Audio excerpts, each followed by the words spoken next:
Hello friends, कैसे हो आप सब। मैं यशिका चौहान स्वागत करती हूँ आपका आपके यूट्यूब चैनल स्टूडेंट इंडिया पे।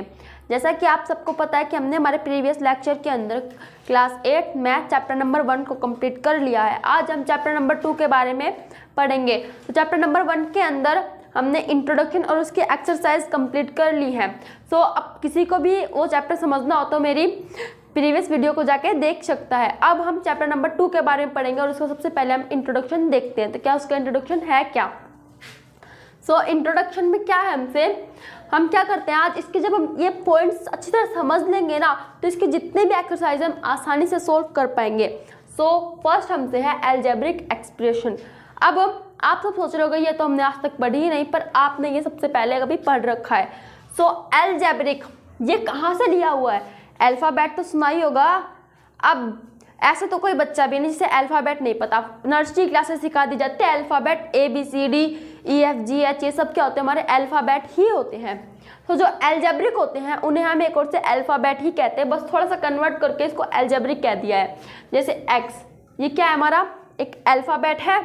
X हमारा क्या है, एक अल्फ़ाबेट है। एक्सप्रेशन मतलब अब हम नीचे इक्वेशन ले रहे हैं, इसी से रिलेटेड कुछ एक्सप्रेशन भी है।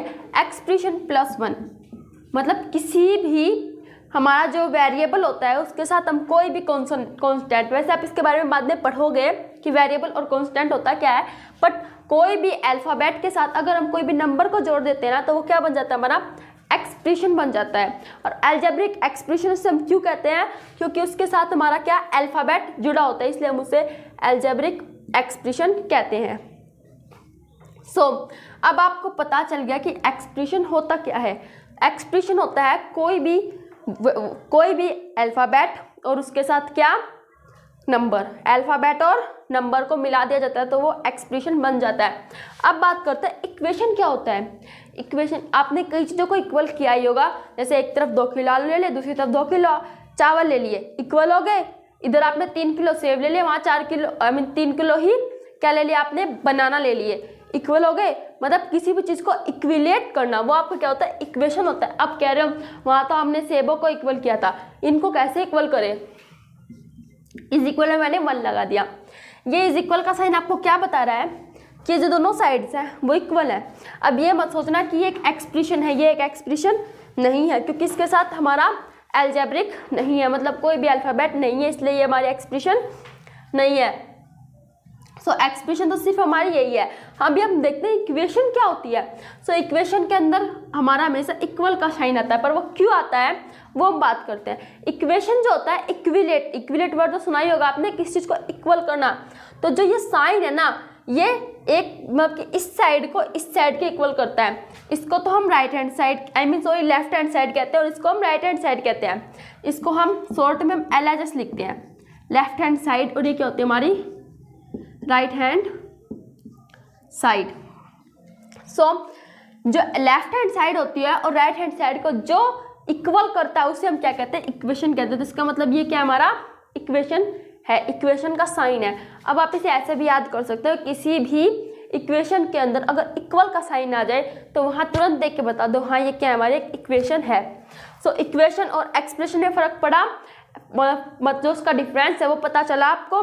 जो एक्सप्रेशन होती है उनमें कभी भी इक्वालिटी का साइन नहीं आता और वे किसी अल्फ़ाबेट और नंबर से मिलकर बनती है, बट जो इक्वेशन होती है वो किसी चीज़ों को इक्वल करने के लिए किया जाता है। पता चला उसके बीच में क्या डिफरेंस होता है। अब हम बात कर लेते हैं लीनियर इक्वेशन। क्या बात करते हैं हम, लीनियर इक्वेशन की। तो आप सोच रहे हो लीनियर इक्वेशन तो हमारे चैप्टर का नेम भी है, अब वो होता क्या है वो भी तो पढ़ो। ये एक लीनियर इक्वेशन है, बताओ। यस है। x² + 1 क्या एक लीनियर इक्वेशन है, नहीं। अब आप सोच रहे हो इसमें फ़र्क क्या आया। अरे यहाँ पे इसकी पावर 2 है, यहाँ पे 1 है, बात तो वही है तो x + 1 ही ना। नहीं, हमारी लीनियर इक्वेशन क्या बताती है हमें कि कहीं पे भी किसी भी जो अल्फ़ाबेट होता है उसकी हाईएस्ट पावर क्या हो, 1 हो। अब आप सोच रहे हो मैम एक तो पावर आप 1 बता रहे हो और फिर उसे हाईएस्ट भी कह रहे हो। हाँ, क्योंकि उसकी सबसे कम और सबसे ज़्यादा पावर सिर्फ 1 ही होती है। और ऐसे ही जो x² + 1 है ना, इसकी जो पावर हो गई वो 2 है, इसलिए ये एक लीनियर इक्वेशन नहीं है। तो आप सोच रहे हो कि इसे हम कहते क्या है, इसे हम क्वाड्रेटिक इक्वेशन कहते हैं, जिसके बारे में आपको हमारी जो अब आएंगे ना हाईएस्ट क्लासेस 9th और 10th, उनके बारे में आप इसे पढ़ोगे क्वाड्रेटिक इक्वेशन क्या होती है। अब इक्वेशंस तो बहुत टाइप के होते हैं, क्यूबिकल भी होती हैं, क्वाड्रेटिक भी होती हैं, बट अभी आप लीनियर इक्वेशन पर ही ध्यान दो, वो सब आप जब बड़े क्लासेस में हो जाओगे ना तब पढ़ लेना। तो आपको समझ में आया लीनियर इक्वेशन क्या होती है, जहाँ पर भी किसी भी अल्फ़ाबेट की जो पावर होती है वो सबसे 1 हो, मतलब हाईएस्ट उसकी पावर जो हो 1 हो, 1 से ना कम हो ना ज़्यादा हो, उसे आप लीनियर इक्वेशन कहते हैं। अब आपको अलजेब्रिक एक्सप्रेशन भी पता चल गया, इक्वेशन भी पता चल गया, लीनियर इक्वेशन भी पता चल गया। अब आप सोच रहे होगे वेरिएबल एंड कॉन्स्टेंट्स ये क्या होता है। तो जो वेरिएबल होता है ना वो क्या होता है हमारा x। ये जो x है यहाँ पे जरूरी नहीं है आप x ही ले, A B C D कोई भी अल्फ़ाबेट आ सकता है, बट जो भी अल्फ़ाबेट यहाँ पे आए वो सब क्या हमारा वेरिएबल है। और ये क्या है कांस्टेंट, मतलब जो 1 है वो कांस्टेंट है। अब हम इसे 1 क्यों कहते हैं, क्योंकि 1 की पावर तो अभी कभी चेंज हो ही नहीं सकती ना, 1 तो कभी चेंज हो ही नहीं सकता, वो तो एक जगह कांस्टेंट होके टिक गया। हाँ भाई मैं नहीं बदलने वाला, चाहे सब बदल जाएंगे। अब ये x है, इसकी तो हमें फाइंड करना ही होगा ना, x की वैल्यू क्या है, जो इसमें हम प्लस करेंगे तो ये 1 के इक्वल हो जाएगा। हम इसकी वैल्यू फाइंड करनी है, मतलब ये चेंज हो जाएगा ना। यहाँ पे ये जो x है ये 1 भी आ सकता है, 0 भी आ सकता है, 2 भी आ सकता है, कुछ भी आ सकता है। आया समझ में आपको कि 1 और x को में से क्या वेरिएबल है क्या कांस्टेंट है। जो x है ये क्या हमारा वेरिएबल है और जो 1 है वो हमारा क्या है कांस्टेंट्स है। आया समझ में। सो अभी आपने हमारा क्या क्या पढ़ लिया है, अलजेब्रिक एक्सप्रेशन पढ़ लिया है, हमारा इक्वेशन पढ़ लिया है, लीनियर इक्वेशन पढ़ लिया है, वेरिएबल और कांस्टेंट्स पढ़ लिए हैं। अब सॉल्यूशन ऑफ इक्वेशन, आप सोच रहे हो कि हम इक्वेशन को सॉल्यूशन कैसे करें। तो जो ये इक्वेशन का सॉल्यूशन है ना उसको हमें अपनी तरफ से बनाना पड़ता है। कैसे सोल्व करते हैं, उसके 2 मेथड्स होते हैं। कौन कौन से मेथड होते हैं 2, कौन कौन से। सबसे हम बात करते हैं, पहले बात करते हैं हमारे मेथड फर्स्ट की। अब आप सोच रहे हो मेथड फर्स्ट कौन सा होता है। अभी हम जैसे हम ले लेते हैं इक्वेशन 2x - 3 = 10, 2x - 3 = 10, और हमें यहाँ पे किसकी वैल्यू निकालनी है x की, क्योंकि 2, 3, 10 ये सब तो क्या हमारे कांस्टेंट है, ये तो टिके हुए हैं कि हम नहीं होंगे चेंज, हमें x की वैल्यू ही निकालनी है। ओके सो हम इसको कैसे कर सकते हैं फर्स्ट मेथड से सोल्व। तो फर्स्ट मेथड क्या होता है हमारा, अभी आप ये देखो कि हम ऐसा इसमें क्या जोड़े, क्या प्लस करें, कि क्या करें, प्लस ही जरूरी नहीं, यहाँ पे आप माइनस कुछ भी कर सकते हो। ऐसा हम यहाँ पे क्या करें कि 3 यहाँ से कैंसिल हो जाए, क्या होना है 3 कैंसिल हो जाए। तो हम कर सकते हैं 2x - 3 + 3। हम जो काम करेंगे वो एक साइड नहीं दोनों साइड करेंगे, इसलिए 10 + 3 करना क्या है ज़रूरी है, क्योंकि हम जो भी काम करेंगे वो दोनों साइड करेंगे। ओके तो जब ये तो हमारा कैंसिल हो जाएगा, 2x = 10, 13। अब हमारा क्या आया, ये आया। अब आप सोच रहे होगे कि यहाँ पे हम ऐसे ही कर देंगे, नहीं आपको कारण भी देना होगा कि आप क्या कर रहे हो। तो यहाँ पे आप लिखोगे ऐड 3 बोथ साइड, आप दोनों साइड काम करो तो यहाँ क्या लिखोगे बोथ साइड। ओके अब आप क्या करो कि यहाँ से 2 कैंसिल करने के लिए क्या करोगे, इसके डिवाइड में 2 लिख सकते हो, इसके डिवाइड में 2 लिख दो। ओके तो हम यहाँ लिखेंगे, क्या करेंगे इसे divide 2 both side.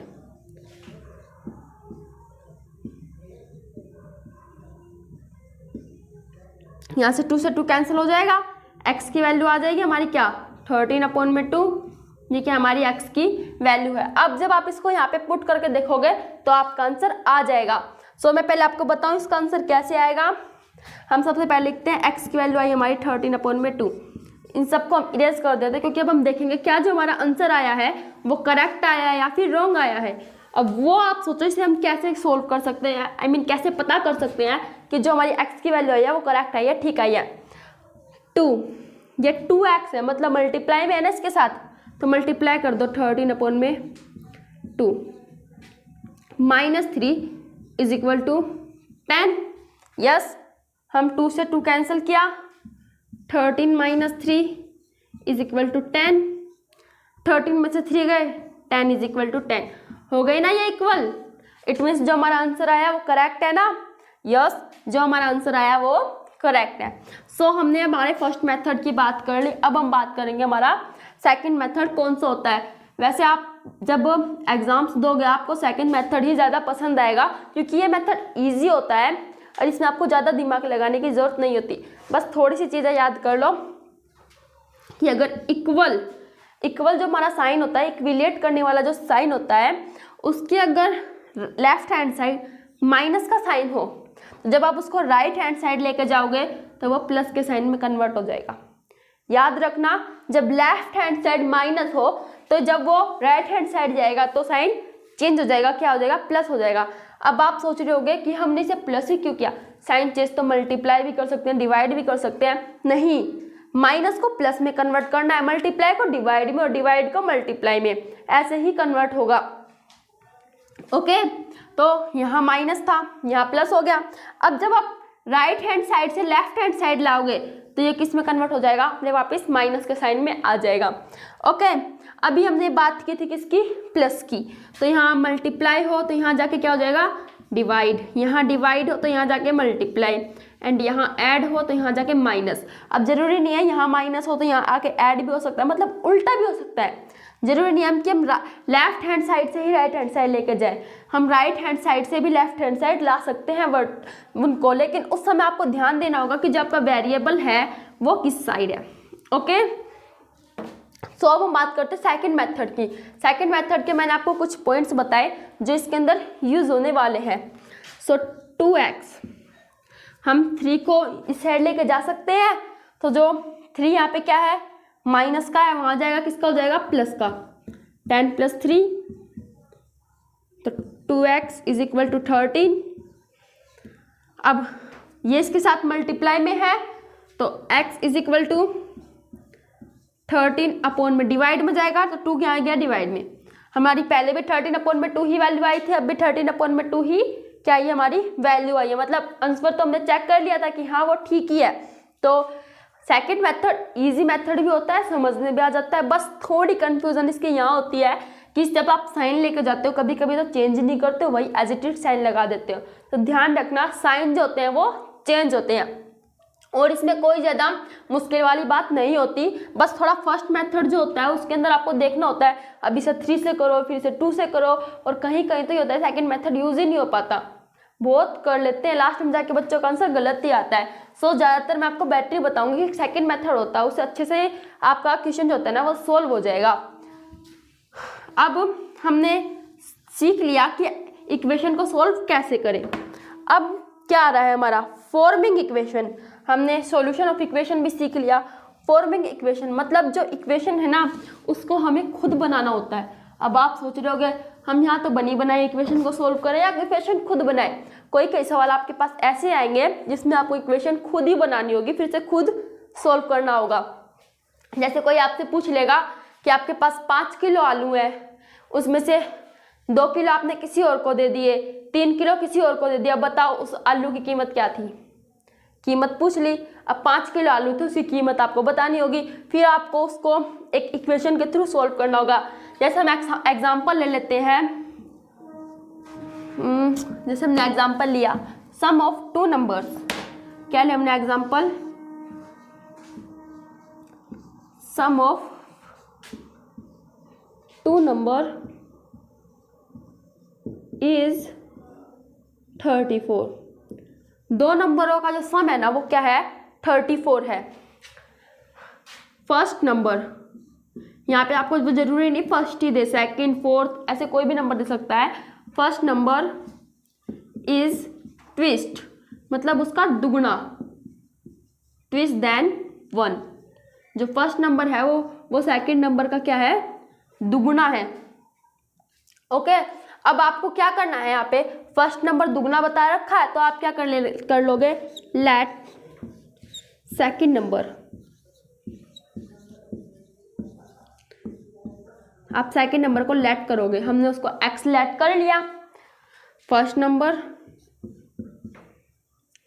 FIRST, first number is equal to 2x। अब कह रहे हो कि मैंने 2x क्यों लिखा, क्योंकि उसका दुगुना है, जो हमारा सेकंड नंबर है उसका क्या है, दुगुना है, इसलिए हमने 2x लिखा यहाँ पे। अब अकॉर्डिंग टू क्वेश्चन, मतलब क्वेश्चन के अकॉर्डिंग हमें तो क्या इसमें क्या करना है। सो सम ऑफ टू नंबर्स, मतलब x प्लस 2x,